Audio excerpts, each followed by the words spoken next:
Hello everyone. Hello. Today we have a bit of a fun competition. We're going to be drafting 15 games each out of our board game collection. Whoever has the best collection, as voted by you guys, will be the winner. As a fun twist, each of us is going to write down a secret mission. This is a board game that we have to draft. If the other person drafts your board game, they get a free pick immediately. But the person who manages to draft their board game as late as possible gets a free pick at the end. Let's decide who's going to pick first. Yeah! No! Liz, you go first. Okay, yeah! I'm picking Kingdomino because I think it's a wonderful game to teach to kids and to adults.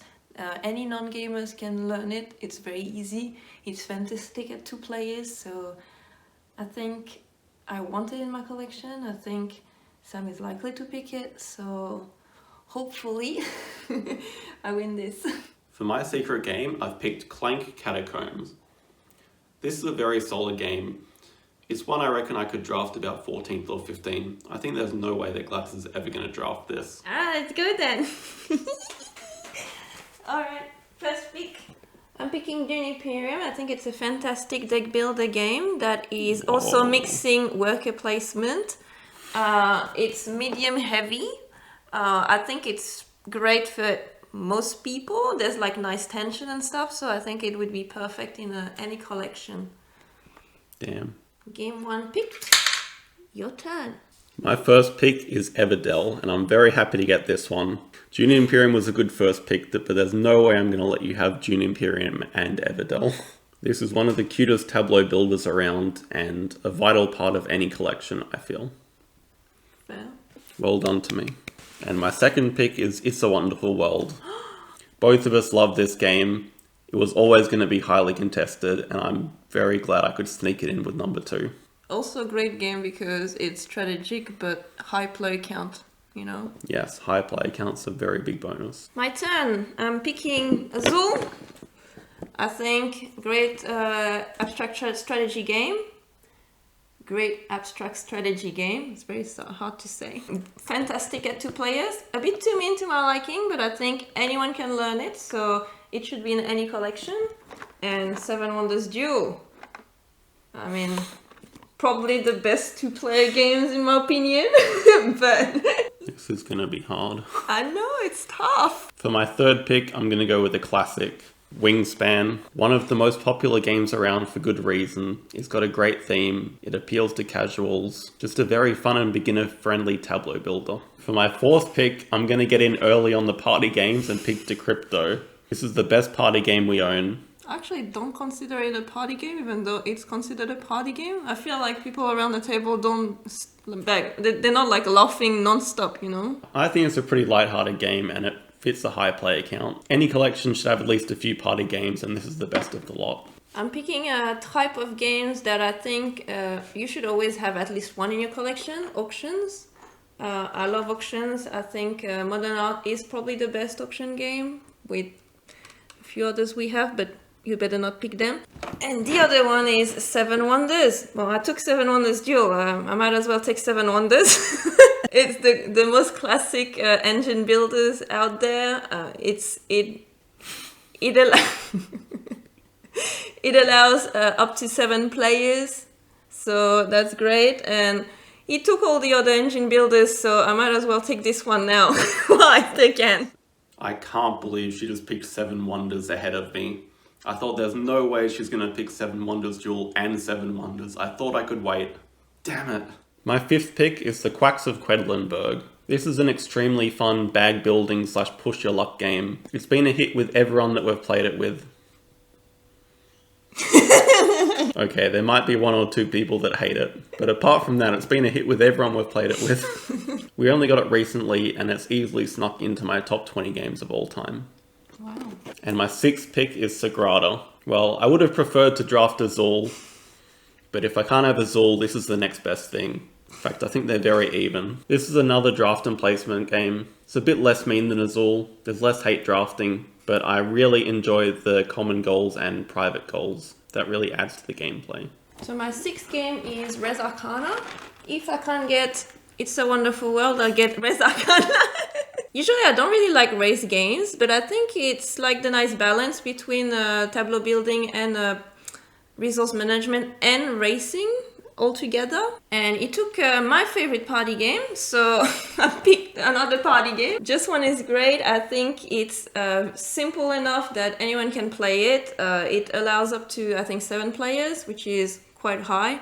And yeah, it's very fun. It's Picks number 7 and 8, I've gone for some classics. These were some of the first games I played when I was just learning board games, and they are great gateway games. Pick 7 is Carcassonne. This is a really fun game to play with your family. Everyone's trying to steal each other's castles. But then you also have the option of playing it at 2-player, in which it becomes a highly strategic game. It's got that great mix of fun and strategy. Pick number 8 is Catan. Sometimes I love this game, sometimes I hate this game. I usually hate this game when I'm playing it. But then, like 2 weeks later, I want to play it again. A little bit controversial as a lot of people don't like it, but this is the best gateway game of all time, and it definitely belongs in my collection. game number 8, Sushigo Party. Or even Sushigo is fine. I think it's a simple drafting game in a set collection, so yeah, great. And 9, The Search for Planet X. I adore deduction games, so I think out of all the ones we've played, that's the one that I've had the most fun playing. It's very simple, but oh my god, it's such a brain burner. My 9th pick is Flamecraft. I thought it was a disappointing game. Isn't it what you said? Look, the game's grown on me a little bit. It's still not my absolute favourite, but everyone in our game group seems to really love playing it. It's got a very cute theme, all the shop names have great puns. I still think the game does drag on a bit, but it goes very well with my board game collection at the moment with the cute theme. I can't believe what I'm seeing. I can't believe this guy. Like, we actually agreed that we wouldn't pick neither Gloomhaven or Pandemic, and like, he actually picked Pandemic. So, this guy's a liar. He doesn't deserve to win. I can't believe either. Number 10 is Pandemic. This is a steal at number 10. Look, I don't like the game. I don't like Pandemic, but it's one of the most popular co-op games of all time. It was rated number 1 at some stage. Oh, look at you. You made your homework. I'm sure Gladys thought I would never pick this and she could sneak it in at number 14 or 15, but I'm snapping it up now. Number 10 is Patchwork. This is not the real box. This is my homemade version that I've sewed with actual patchwork fabric. So yeah, another 2-player game in my collection. I think it's great. It's highly strategic and I love tile placement and polyomino, so I think it's great. 11, Clank Catacombs. It's a deck builder game. I've never played this one actually. I've played the basic Clank a few times and I've played Clank in Space. I'm not very big on like heavy deck builders. I mean, not heavy in terms of weight, but like full deck builders. Like for example, Dune Imperium is just a slight deck builder.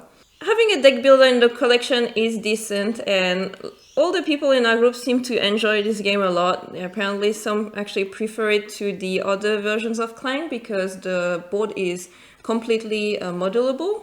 It changes every game because you reveal tiles as you go. So yeah, that's why I'm picking it. And you look very sad. Did I pick your secret game? I can't believe you picked that. Is that your secret game? That's my secret game. Yeah! Boop, boop, boop, boop. Well, you get another pick. And my secret game is Kingdomino. I see someone looks devastated. I was tossing up between that and freaking Pandemic. Fantastic game, very easy to learn and very easy to teach also to kids, I think. I can teach them, first of all, risk and consequences, you know? Like if you draft early a bad tile or to get a better tile later.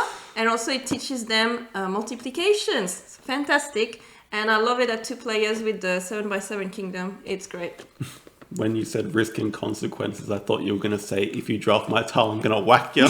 My pick 11 is Santorini. This is an awesome abstract strategy game. It has very simple rules with very deep gameplay. That's what I love in a game. It's really satisfying if you can trap one of your opponent's workers in a corner, surround them by buildings so they can't get out. That's the best feeling in any game ever. Number 12 is Telestrations. I said before the best party game was Decrypto, but I might have been wrong. I think this might be the best party game. They're both very close. This is a game that everyone in our game group actually really enjoys playing. We've drawn some crazy things. My drawing skills have improved 10 times since I've started playing this. Wow. If you go from a 0.1 drawing skill to 1, that's still a 10 times improvement, Gladys. True. Next game for me is The Crew. Probably one of the only trick-taking games we own in our collection. I think it's a nice twist to trick-taking games, like the classic ones, you know. It's actually co-op. And there's like some kind of campaign, which is fun. You always want to do better and better. So a great little game. And very accessible in price as well, which is good, I guess, in board games because they're also expensive. Number 14, Five Tribes. I think it's the game after Abyss that I played and I was like, wow, this is so deep. This is probably the heaviest I had played at the time, and I was like, wow, incredible. I think it's beautiful. It's got a beautiful, like, such a nice table presence as well. There's so many ways to score points. There's not one strategy that is gonna kill everything else. It's great, and I think it's best at 2 players, like Kingdomino. Anyway, Five Tribes. Picks 13 and 14, I've picked 2 great medium weight games. These are about as heavy as games get in our collection. We don't own too many heavy games. Pick 13 is Abyss. I picked it just for the box art alone. It's awesome. This guy. The gameplay is very fun too. I love the currency, fiddling around with all the pearls that you have. It's pretty interactive when people explore. Everyone gets a chance to buy things. I like that part of the game. And just a very fun experience. Pick 14 is Tiny Towns. We've talked about this game quite a bit on the channel. I love that every player has a turn of being the master builder. You go around the table, give them a hammer. They call out the resource they want and everyone has to take it. You can really screw over people that way. It's like a highly interactive sort of flip and write game. And normally for that genre there's not too much interactivity, so this is a breath of fresh air. Number 15, Mysterium. Your favorite game in the world, is it? Yeah. It's a Dixit-like kind of game that allows up to 7 players. And even if you're more, you can like play with someone else as the medium, so it's fine. And yeah, very fun, maybe a bit too long, but it's always very fun to discuss like what the ghosts have been trying to say. So. Game 15. I can't believe Gladys has left this for me. Tip the cows. You know what both of our collections are missing right now? A dexterity game. You know why this box is so worn out? Because we've played it so much. This is an awesome game. The game is so simple to play. You get your cows, you flip them. Not great. It's a blatant rip-off of Pass the Pigs, and that's what I love about it. I think you were winning up until the last game, but this has just overtaken it in my favour. Alright, so your secret mission was Kingdomino. It was. And mine was Clank Catacombs. Yeah. So seeing as you drafted yours later, you get to have a free bonus pick. This was very tough, but I think I'm picking Ishtar. I think you can see like I've picked already 3 games that are by 4 games that are by Bruno Catala. But anyway, I think it's very fun, and I think how would you say that? I prefer it to Carcassonne. Okay. It's a tile placement game, but I think there's many ways you can score. Like you can build trees, you can have skills that will score depending on whatever you get the skill. There's flowers and so on. It's less mean than Carcassonne, which is obviously what I like. And I love the way you're drafting tiles. It's like a rondel, and you move your little watering can, and if you want to go further, you have to pay with it. So, and obviously it's beautiful. I think the game is gorgeous, and the gems are super pretty, and on the board, like, it's shiny, it's beautiful. Well, now it's up to you guys. Which collection is better, in your opinion? Let us know in the comments. Well, obviously mine is better, but it's okay. But let us know. I'm so devastated. It took actually ever there, Wingspan, Decrypto, all games I actually wanted to pick, so